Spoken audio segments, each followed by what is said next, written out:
As the Council is likely aware, the U.S. Census counts every resident within the United States every 10 years as mandated by the U.S. Constitution.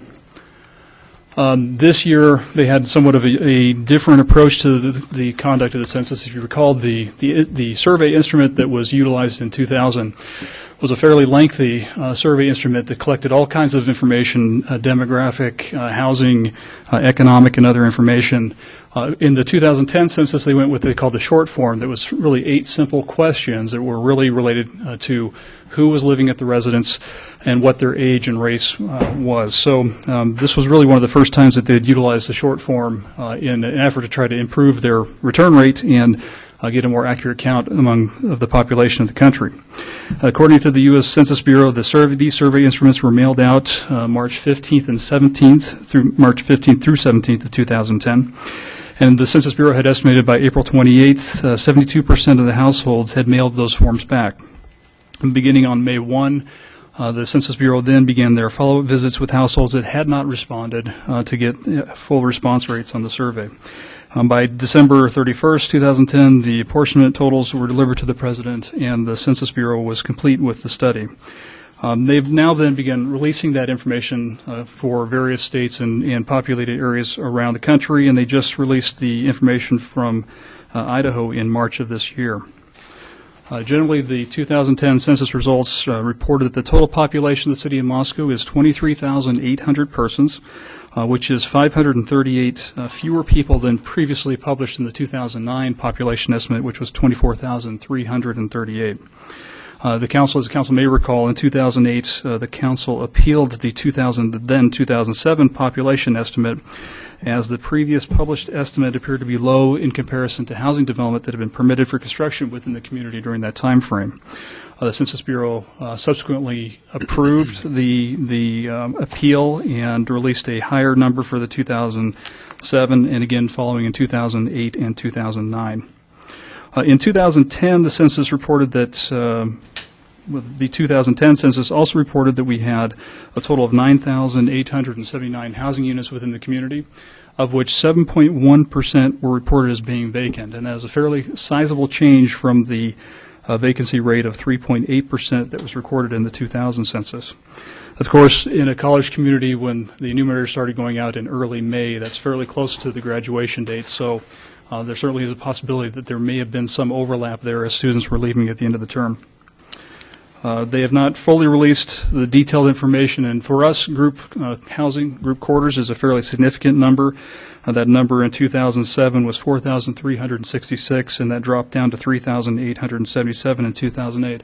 And those are those communal living situations. They're dormitories, fraternities, sororities, or other similar type of group living arrangements.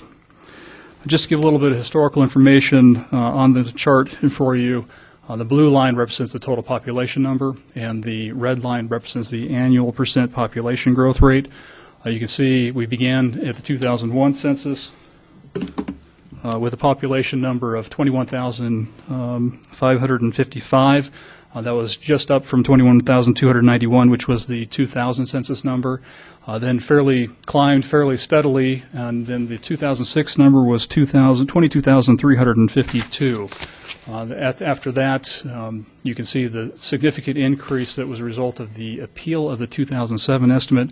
After the successful appeal, the Census Bureau published the number of 24,329 as the population in 2007, and it generally held fairly steady at that number through the intervening 2008 and 2009 estimate counts.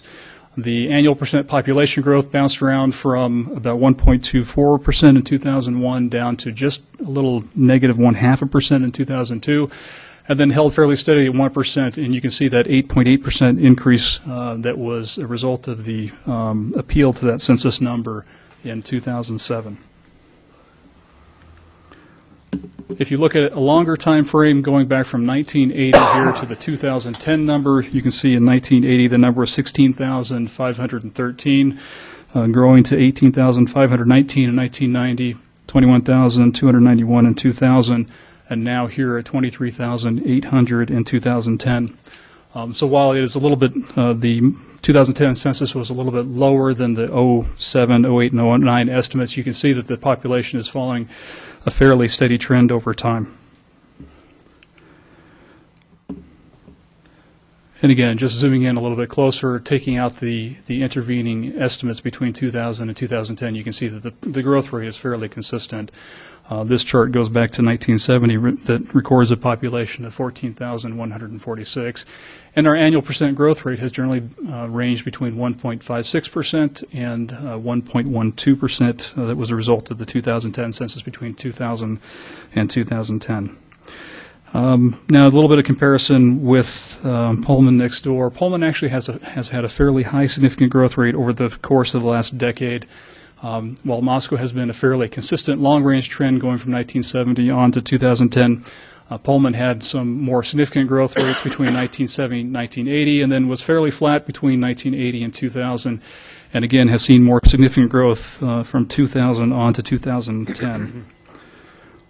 On an annual percent basis, with Moscow represented in the blue line and Pullman in the red line, again, Moscow has held fairly steady, again at that 1.5 to 1.12% growth, average annual growth rate, while Pullman was at 1.4 between 1970 and 1980. Actually, a negative 0.04, just very slightly negative between 1980 and 1990, at about 0.5% from 90 to 2000, and then 1.9% here in the last decade. We did talk a little bit, the question came up at the committee meeting, at the administrative committee meeting last week when I made this report about what the student populations have looked like over the course of the last decade.